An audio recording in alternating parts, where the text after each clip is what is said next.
Hello and welcome to today's webinar on the topic Oracle Linux and Oracle Virtualization Infrastructure Management with orcharhino. My name is Peter Ronge. I'm leading the sales activities at ATIX, the company behind orcharhino, and I'm the host of today. This is a joint webinar between Oracle and orcharhino. Some housekeeping rules. The session will be recorded. You will get the recording after the session. All participants are muted. If you have questions, please use the Q&A or chat function. So we will answer during the session and afterwards in the Q&A part. Feel free to submit questions at any time throughout the presentation. And also the slides will be shared after the webinar with you. Let me spend a few words on ATIX. ATIX is the open source and Linux company. So we are focused on the German-speaking region since more than 30 years. Today, we are even acting globally through our partnerships. That means we have customers all over the world. So we are experts in open source and IT infrastructure automation, and we are delivering tailored solutions for your needs. So our core focus areas are orcharhino, the product you will get introduced today, Hangar, which is a Kubernetes cluster management solution. We have a strong IT consulting division, and we are providing trainings around those topics.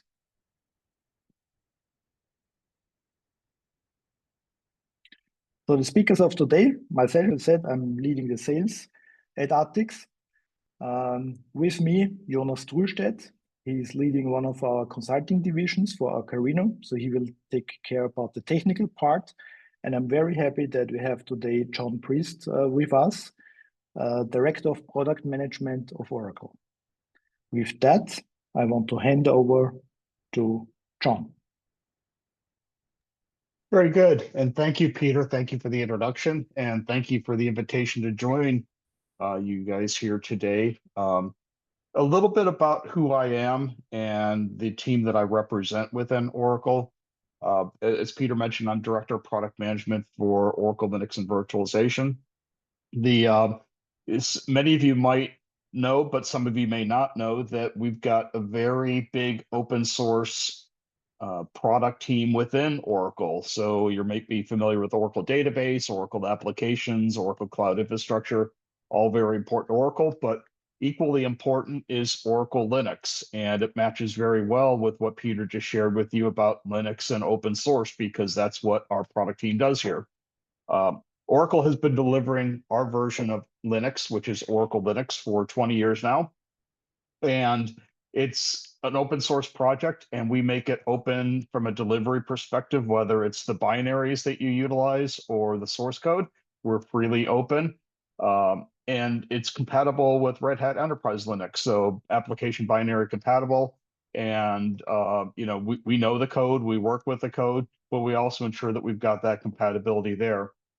And from an application perspective, running on top of Oracle Linux, we do focus on Oracle. I mean, I'll get into how Oracle uses Linux, but it's not just an Oracle on Oracle solution, because we understand that customers run more than Oracle, whether it's hardware, software, and it will run any application x86 based. We've got ARM versions of Oracle Linux and Oracle Linux KVM as well. So it's a very universal solution to meet any customer's demanding workloads within their IT infrastructure. Within Oracle itself, Oracle Linux is strategic across all of our deployment models. I mentioned Oracle Cloud Infrastructure. The foundation for Oracle Cloud Infrastructure, which is our public cloud, is Oracle Linux and Oracle Linux KVM. So we've been delivering cloud services to customers for many years now, and Oracle Linux is the foundation for that cloud platform. We also, from an engineered systems perspective, and this can be our Exadata product, it could be our private cloud appliance, C3, Compute Cloud of Customers, and other delivery, they're all running Oracle Linux as well. So we've standardized for Oracle Linux for all of our workloads. We use it for all of our development testing. So all those applications, whether it's database, Fusion middleware, ERP solution, they're all being built, tested, and supported on Oracle Linux. So we know Linux, we use Linux. We push it very hard within our development organizations. We also push it very hard within our cloud. So it's a battle-tested operating system. And again, it's what we've standardized across all of our deployment models within Oracle. But key thing here is we also deliver it for customers that want to run just Linux as a software, or I'll get into the virtualization solution as well. Again, it's an open product, so we use it, but we also deliver it to customers and partners that want to use the same within their environment to support their workloads or their cloud services. Now, tied to Oracle Linux is the hypervisor. And the hypervisor that is embedded within Linux is the kernel virtualization module, or KVM.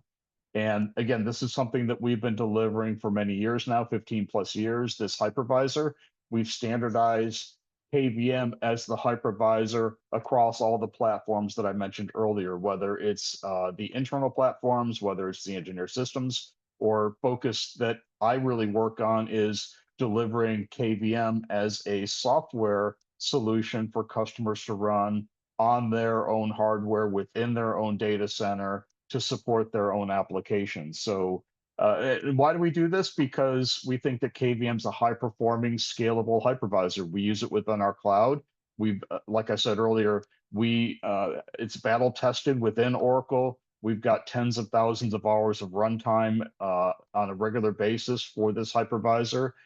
It scales, it performs, it starts up quickly, it starts up applications quickly. So it's the default standard that we use. And since we feel that it's good for our own usage, for our own cloud platform, we deliver it to customers to run their applications on. And it's not just Oracle, but you might know that many of the leading cloud platforms, public cloud platforms, AWS, Google Cloud, they're all running some variant of KVM. So KVM is a very universal platform that is used by many customers.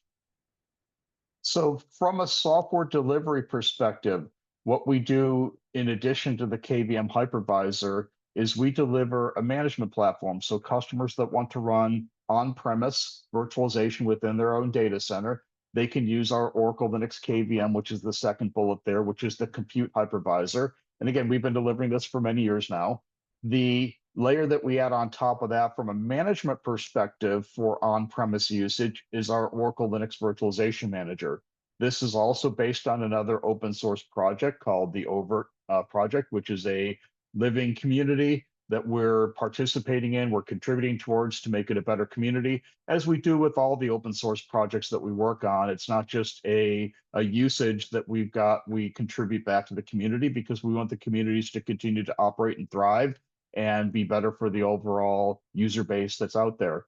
So two key components of our solution, and this gets to a lot of the customers that we're working with today are looking for alternative solutions for their on-premise server virtualization, and primarily because Broadcom acquired VMware about 2 years ago now, and they've made a number of changes within their packaging and pricing of their VMware product, which has always been a very ubiquitous solution for server virtualization. But customers are now looking for options. And one of the options out there that is gaining a lot of traction that we see in the marketplace right now is Oracle Virtualization.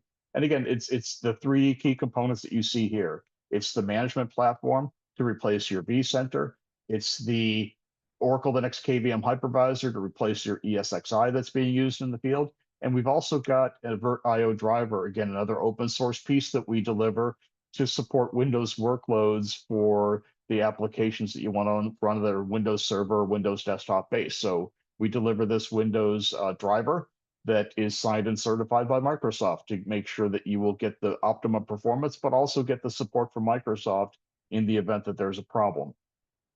Now, looking at the same solution from more of a graphical perspective, and again, this is the server virtualization solution that we're delivering on-premise for customers that are looking for either server virtualization in general, or they're looking for a replacement for what they've got with their VMware deployment today.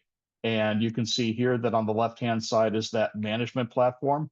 It's a nice user interface. It's a browser-based user interface. There's also a full REST API that we expose to build automation on top of, or to integrate other partner solutions into. which I'll touch on in a couple slides. And once you have the management platform up and running, you are adding any number of Oracle Linux KVM compute hosts underneath to support all of your virtual machines. And then within those virtual machines, you've got a wide variety of guest OS support that is there today. And this list is growing. So as the Oracle Linux releases continue to evolve and other partner releases that you can see there, we will continue to add support for additional operating systems as they are delivered by these different vendors in the field.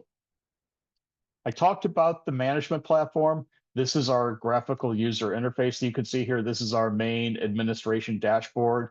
Think of this for users out there that are more familiar with VMware vCenter. This is your vCenter. This is your single pane of glass that you're going to go to do all of your management for your virtualization environment. Very easy to set up. You can mention open source. This is an open project, the Oracle Linux Virtualization Manager. You can go to our Oracle Linux Yum server right as we're talking, download the software, install the software, run it within your environment. There's no license keys. We do offer a full support behind this product. So if there are questions or issues, or you need to engage with one of our support engineers, we're there to support you because it is a supported product by Oracle.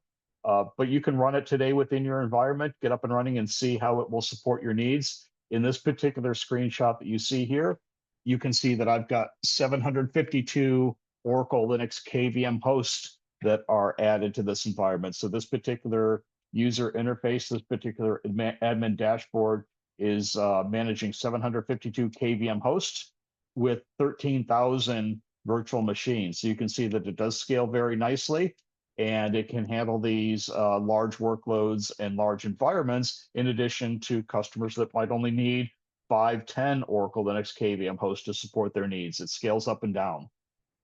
So very user-friendly interface to allow you to manage your overall server virtualization environment, and it also scales very nicely to give you the ability to grow. And it's, like I said, from a user-friendly perspective, very standard Windows-based click through to get to new screens. If you want to go and click on your virtual machine area of your admin dashboard, up pops a new window that has all your virtual machines, and you can go down from there. So very user-friendly, very easy to navigate around. I found that for any user that has been using any server virtualization, and I'll pick on VMware, it's very easy to migrate across towards this solution because the workflows are very similar. Now, there are some differences in terminology between a VMware product and the Oracle virtualization product, but they're very minor. But the key thing to think about here on this slide is that the feature functionality is the same. So if customers are looking for an option to migrate off of VMware, they will find that the feature functionality that we offer for Oracle virtualization is equivalent. And I'm not going to go through all these features here, but these are some standard, what I call core server virtualization features that are needed by customers that are managing their own workloads within their data center on premise.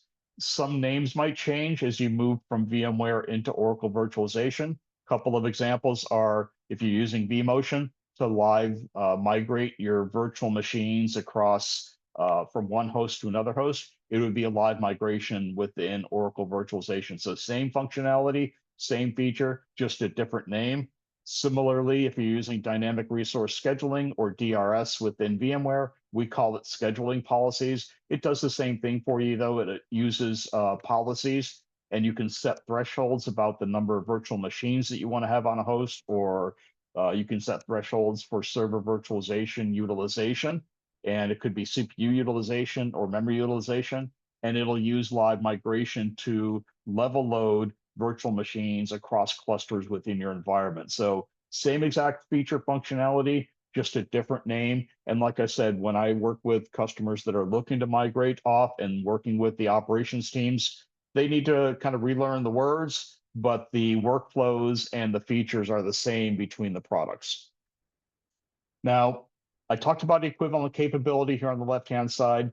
What we found working with a number of the either partners or customers that we've been working with for the past couple of years, you'll find that it's a much more cost-effective solution compared to what you'll see with either the pricing that you had from VMware in the past, or more importantly, with the renewal notices that you're going to get from Broadcom, which are going to show that you're going to be much more expensive. From an Oracle perspective, the Oracle virtualization, it's not a licensed product. There are open source licenses that come with all the packages that we pass along, but there's no license from Oracle. It's just a simple support contract. And it's simple in that it's a single price for each of the Oracle Linux KVM hosts that you want to manage. So we don't care about cores. We don't care about, let's say, how much storage you're utilizing. It's just a price per host. And also with that pricing, not only will you get support for Oracle virtualization, but you'll get support for all the Oracle Linux instances that are using within the environment. You'll get support for our cloud native environment. That's another whole topic that we can go into as well. Another package of open source projects that we utilize here within Oracle.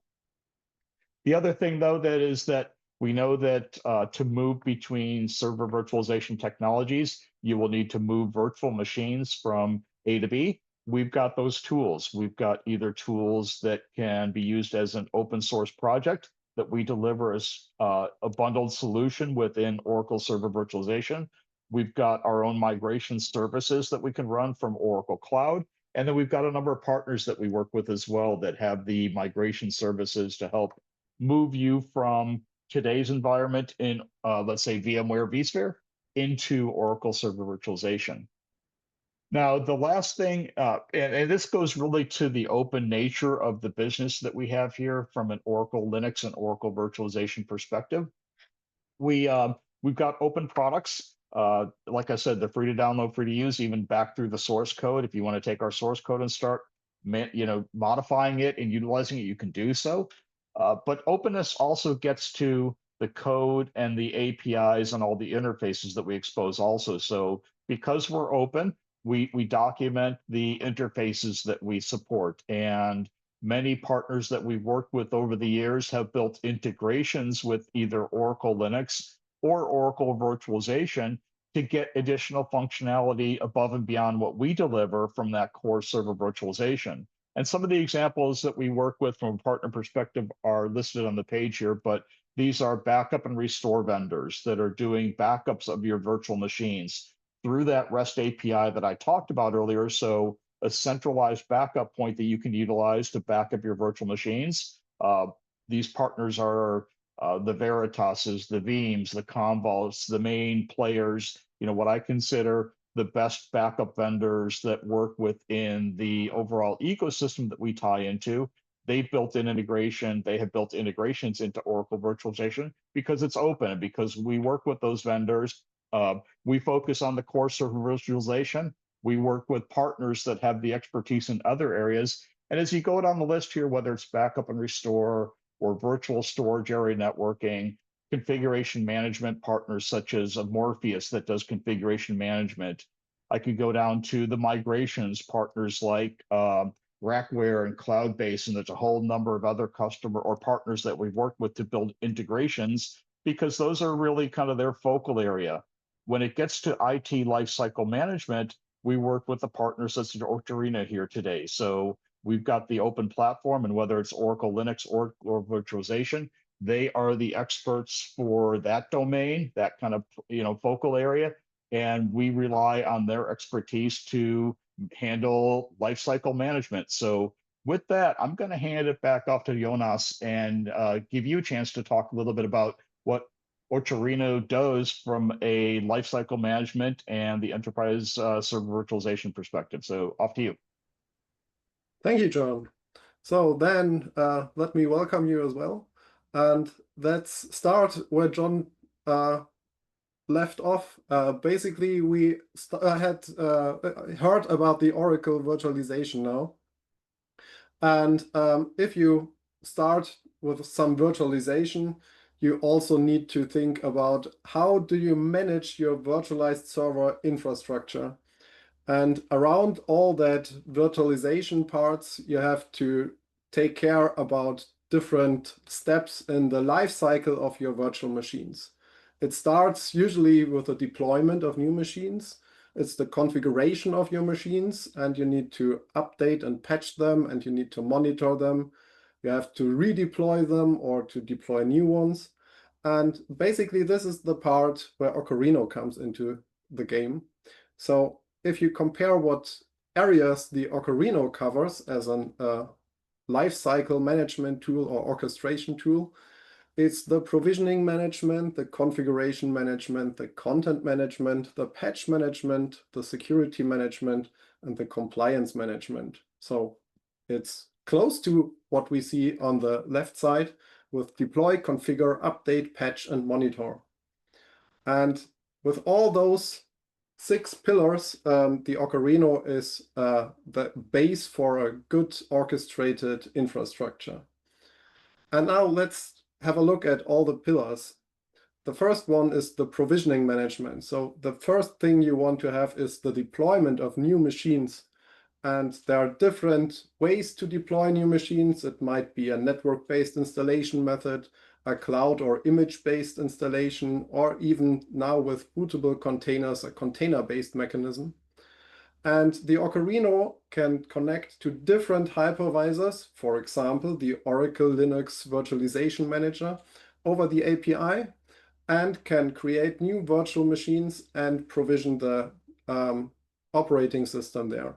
And it supports Linux and Windows. And basically, if we look back at the slide John showed us which kind of guest OS the Oracle Linux Virtualization Manager supports, all of them are deployable or provisionable with orcharhino. The next step is configuration. So if you deployed a new machine, then you need to configure it. And for that, there are a lot of different tools you could use.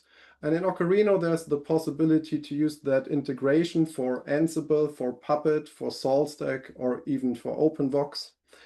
And with that, you can reduce the time of manual configuration for a new virtual machine, and you can automate everything. The good thing is if you automate things, then you minimize the possibilities of errors, which are usually done in manual processes, especially if you have a lot of machines to configure. And on the other side, you have a central instance where you can control and manage your configuration of hundreds or thousands of systems. Then we have the content management. So previously we saw that you need to update your machine, and for that reason you need to make all the packages and repositories available for your hosts, and the orcharhino can exactly do this as well. So it can monitor, it can synchronize repositories from the internet, it can create them with manual uploaded packages, and then you can manage RPM, Debian, container, Flatpak, Ansible collections, Python libraries as a software repository.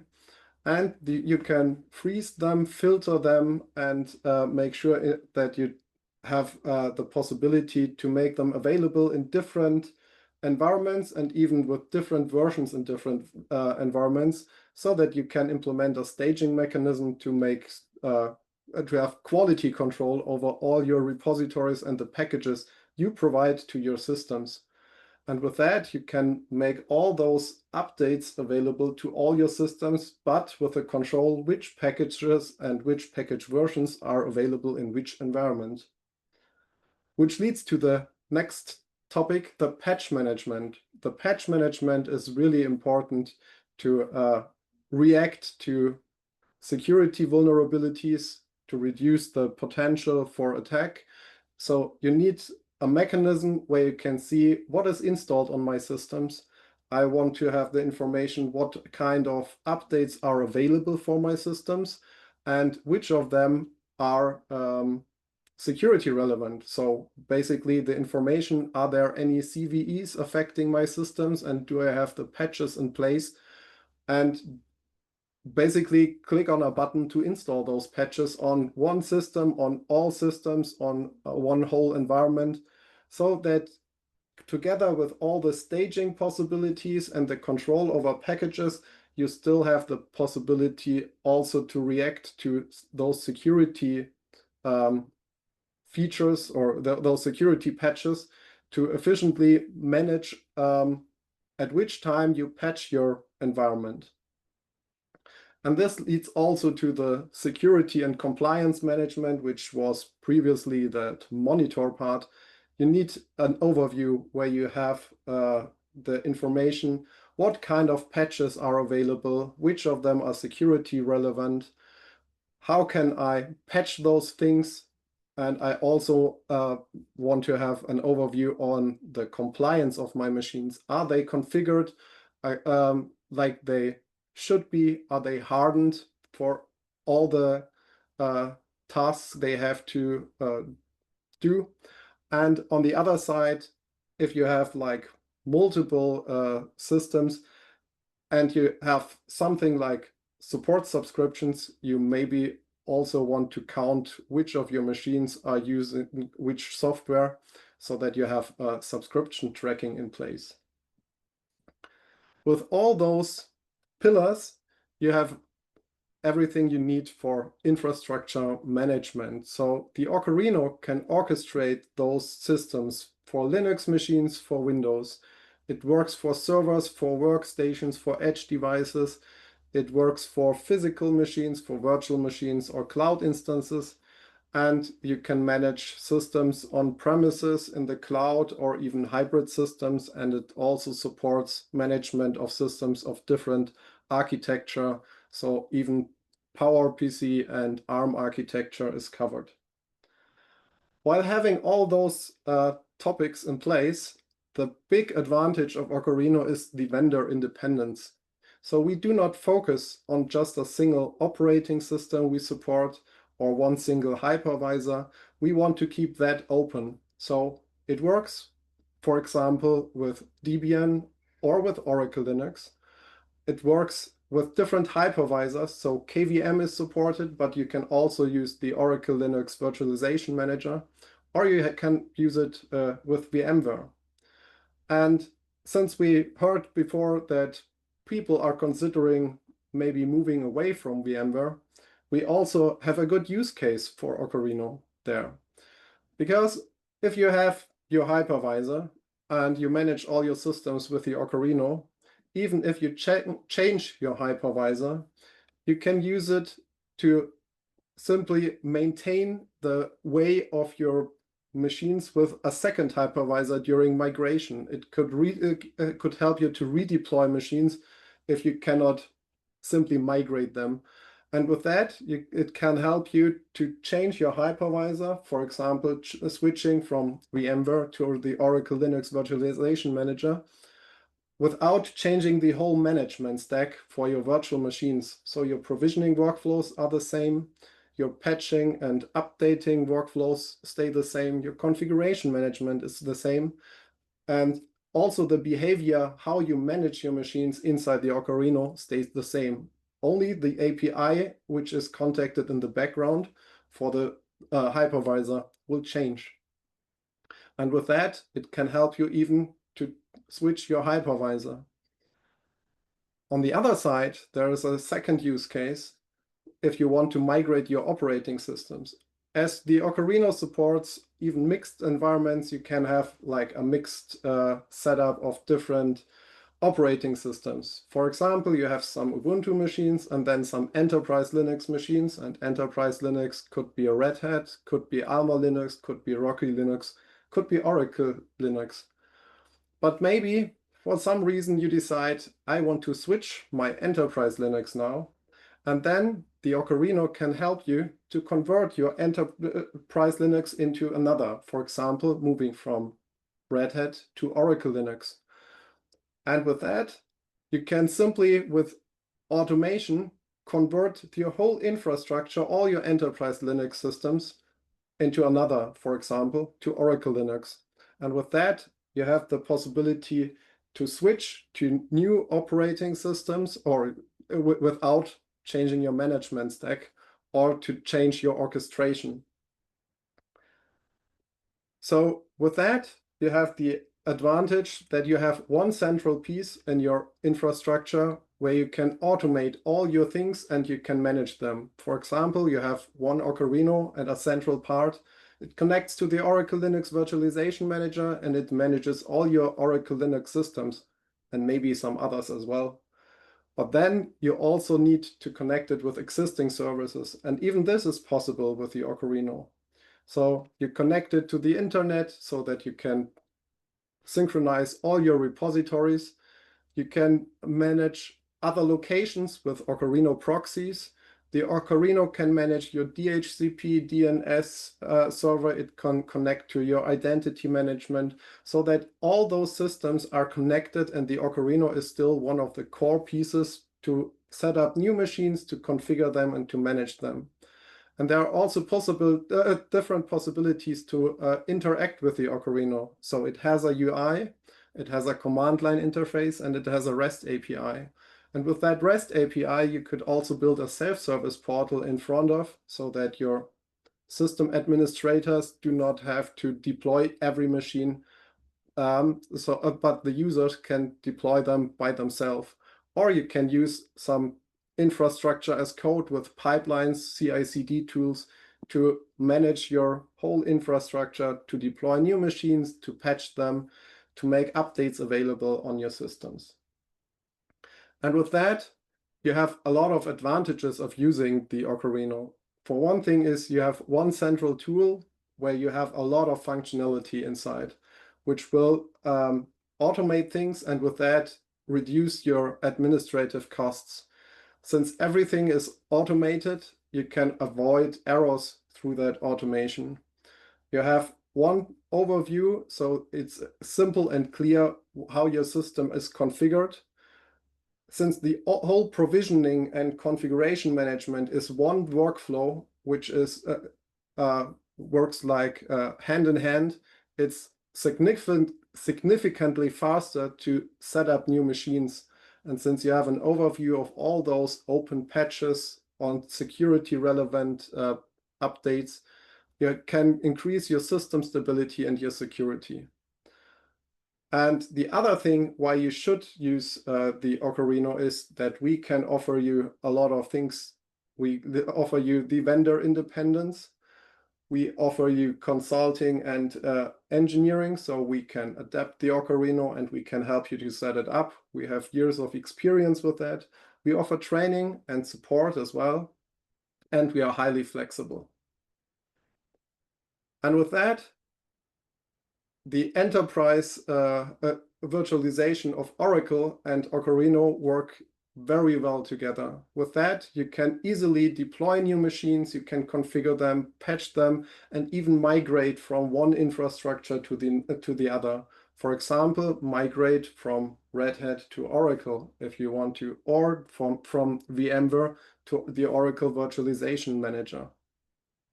And everything with one central orchestration tool, the orcharhino. If you want to test the orcharhino for yourself, there are different options. You can request a web demo for your individual use case. You can also test a pre-configured orcharhino in the cloud with a test environment where you can set up a new machine and test the patching mechanism and the configuration steps. Or you can set up a test orcharhino in your own infrastructure and check how that works out. And with that, I thank you for your attendance, and we are happy to answer your questions. And if you want to have more information, here you find several links and QR codes for the Oracle Virtualization, Oracle Linux, and also the orcharhino. And with that, I would hand over to Peter, who probably has a lot of questions prepared. Okay, well, yeah, thanks Jonas, and thanks John for your presentation. Yeah, very good content. I think very interesting. So we received a few questions. So let me start with the first one. So we have RHEL and Red Hat Satellite. Is there any migration path to Oracle Linux and orcharhino? So probably Jonas, is this something for you in terms of answer? Yes, sure. So as the Red Hat Satellite is compatible with the orcharhino, it's easy to migrate there. And as I showed you before, there is also an easy path to convert Red Hat Enterprise Linux into Oracle Linux. Okay, thank you. So it should be quite straightforward then. There's another question just came in actually. Is orcharhino able to manage and orchestrate multiple instances of Oracle Linux Virtualization Manager? Sure, you can connect several different hypervisors or the Oracle Linux Virtualization Manager instances. And with that, then if you deploy a new machine, you have to choose on which hypervisor you want to place it, basically. Okay, thank you. Another question, how long does orcharhino exist? How does the licensing model look like? Well, this is probably for me to answer. So orcharhino turns 10 years next year. So we are having our anniversary next year. And there is no licensing because it's based on open source software. But there's a support subscription. So this is the answer here. So no licensing, but support subscriptions are similar than the Oracle Linux part. Another question just flew in.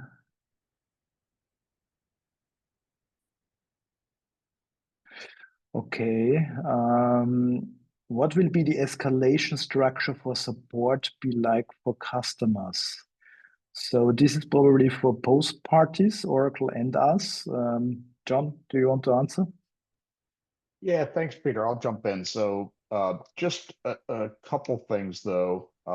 One thing I should say before I get to that question. So on this page that you see on the screen here, so a lot of really good information about both Oracle Linux and Oracle Virtualization. If you take that QR code or one of those two QR codes, it'll take you to our sites that have documentation. Again, we're very open. You've got all of our Oracle Linux, Oracle Virtualization documentation that's available. There's training that you can use that's free, videos, free training that you could use. We've got a whole host of different tools that'll help you learn more about Oracle Linux, Oracle Virtualization. Many of those are free. You could, like I said earlier, you could download our code right now and use that within your environment, start running with it. The blog pages that you see here on the page are very good resources that talk about the latest and greatest capabilities that we're offering. So please use those sites to get more information or reach out to your Oracle Linux sales team because they'd be happy to help you and give you more information. As far as the support goes, yeah, we're fully supported, whether it's Oracle Linux or Oracle Virtualization. When you have our Oracle Linux Premier and Premier Plus contracts, you can connect with our support team either through the web portal or giving them a call. They'd be happy to help you work through any issues that you might be seeing within your environment or just answer any questions that you might have. And in the event that there's an issue that you have a hot issue with that you need to get escalated within our system, there's a process involved to get that particular service request escalated and help you to get the answer. But I'll hand it off to you, Jonas or Peter, to talk about the kind of escalation structure that you might have on your side and to give more information there. Yeah, definitely. So we are providing two SLAs, 9 to 5 and 24/7. So we have our service desk with severity levels and reaction times based on that. And this is kind of the reactive part of the support, and we're also providing proactive support for sure. So we are providing orcharhino technical account manager support. So this is kind of a person which is dedicated to the infrastructure, knowing your environments and being able to give you guidance based on your specifics in your infrastructure. Anything to add, Jonas, on that? No, I think. Okay, good. So there are a couple of more questions. Does orcharhino integrate with observability and monitoring tools such as Grafana? So this is probably for you. And there's another question probably you can answer in once. What type of security tools can be run with orcharhino Escape? So this probably goes to you. Okay. Yeah, so there are different possibilities to connect the Orcharhino with tools like Grafana, for instance, to either monitor the Orcharhino itself and maybe the status of certain things. And on the other side, you can use the Orcharhino to connect all your systems already with monitoring tools. So it really depends what kind of integration you want to have. On the other side, there's no direct information in the Orcharhino what is monitored inside Grafana for certain hosts. And for the second question with regarding the security tools, basically there is the possibility to run SCAP tests, and the Orcharhino collects all the reports, but not only the reporting part, it can also remediate all those rules which can be easily applied with a script or basically with an Ansible playbook. And on the other side, besides that, you can filter your systems with different errata or the CVE IDs. And with the CVE IDs, you get all the errata mentioning those CVEs. And with that, you can check which of your hosts are affected because they have an outdated version of that package, which is still affected by that. And if you want to have, you can patch them directly or make the packages available to those systems and patch them afterwards. Okay, thank you, Jonas, for that answer. There's another one. So how does Orcharhino compare to Uyuni project? Are they in a similar space? Good question. So, yeah. So Uyuni does some similar things. So Uyuni is also regarding all that content management and also patch management, but I would say that Orcharhino does several steps in addition, which are not inside the Uyuni project. So in parts of them, it's comparable, but in parts, I think the Orcharhino offers more possibilities in regards to configuration management, the provisioning management, and the connection to different hypervisors. Okay. Thank you. Okay, there's something else. How many clients can be managed by Orcharhino? Is there any kind of maximum? So I would say it scales very good. We have clients with several thousands. I think 35,000 is currently one of the bigger ones where I was involved. But I would say even more are possible, and it really depends on the architecture, how you distribute everything. Okay, so it's about designing it correctly, setting up the correct architecture, and then probably also optimizing throughout the operations. Okay, Yes. thanks. Good. Okay, John, there's another question probably for you. Regarding Escape, do you have this level 2 profile for Oracle Linux 9? So a couple things there, Peter. Yeah. Yeah, thanks. Let me get to that one, but there was also a question I'd like to kind of just re-emphasize that I had answered while we were talking, and it has to do with kind of really the going forward nature of Oracle virtualization. It is, I mean, Oracle virtualization is a strategic component for Oracle overall. We're committed to continuing to deliver new updates. I mentioned earlier the foundation, really that Oracle Linux KVM hypervisor, which is used throughout Oracle. There's no stopping any movement there with new feature functionality. But also on the management platform, we utilize the Overt project, which continues to put out new releases. We're in regular communication with the Overt community. We're contributing up to the Overt community some of the enhancements and fixes that we're delivering on our own. So the community is still available, community is still going forward. We continue, and we fully plan to continue going forward with the community. The question had been about Oracle Linux 9 support, and that gets to, yes, we are moving towards Oracle Linux 9 as our hypervisor for this solution. and we will eventually move the whole management platform to Oracle Linux 9. We've got some time on both of those though, because Oracle Linux 8, which we are on right now, goes support through 2032. So we're good there, but we do want to move the solution towards Oracle Linux 9, and we have started making the moves to get there. The first will be the KVM host, which should be, from a planning perspective, we're looking at the first quarter of 2026 to move towards that.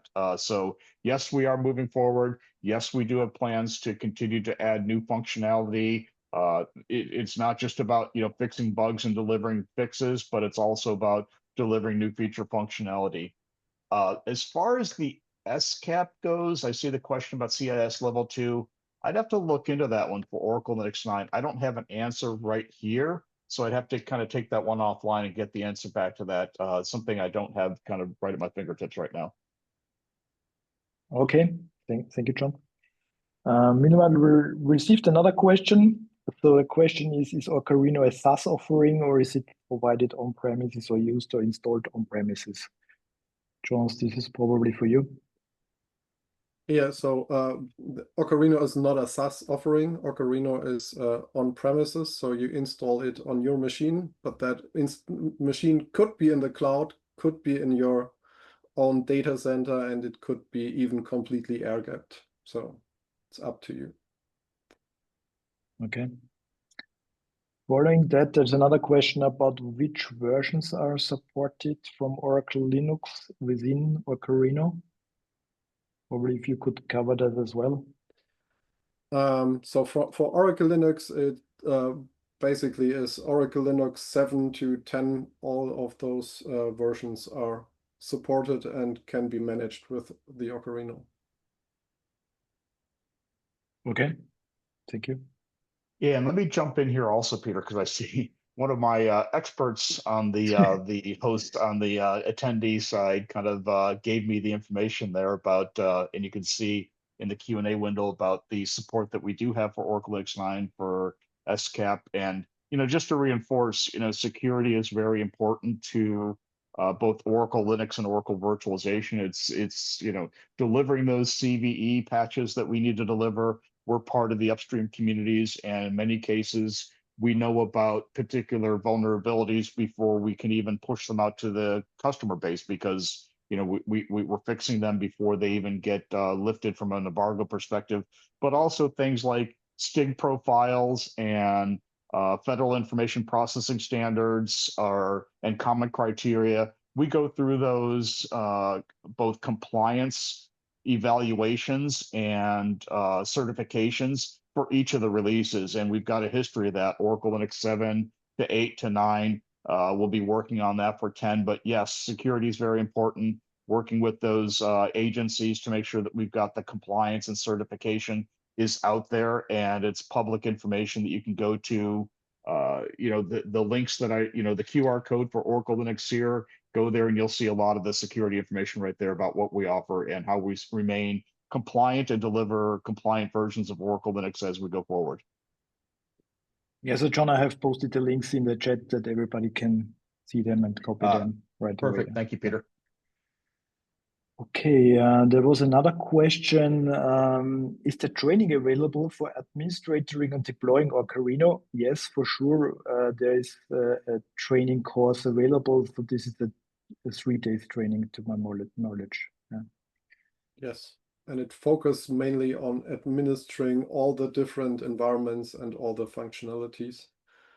The deployment of orcharhino itself is not that complicated if you know how your architecture should look like in the end. Okay. So you should plan before just starting. Yeah. So as there are no more questions, probably can come to closing statement. Yeah. So probably John, you want to start? Yeah, I'd like to thank you guys, Peter and Jonas, for allowing us to participate on this webinar with you today and pulling it all together.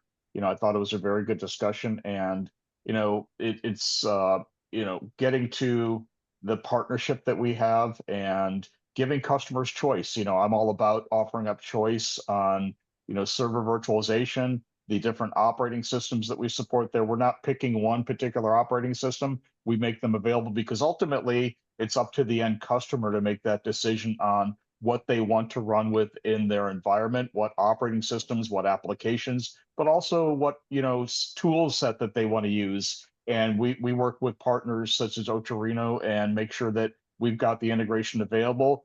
And it's something that we continue to work and deliver new integrations and capabilities across the board there. So I'd like to thank you for allowing us to participate today. And I'd like to thank the audience here for listening to what we have to share today and asking the questions. So I'll stop talking and hand it back to you guys. Okay, thanks.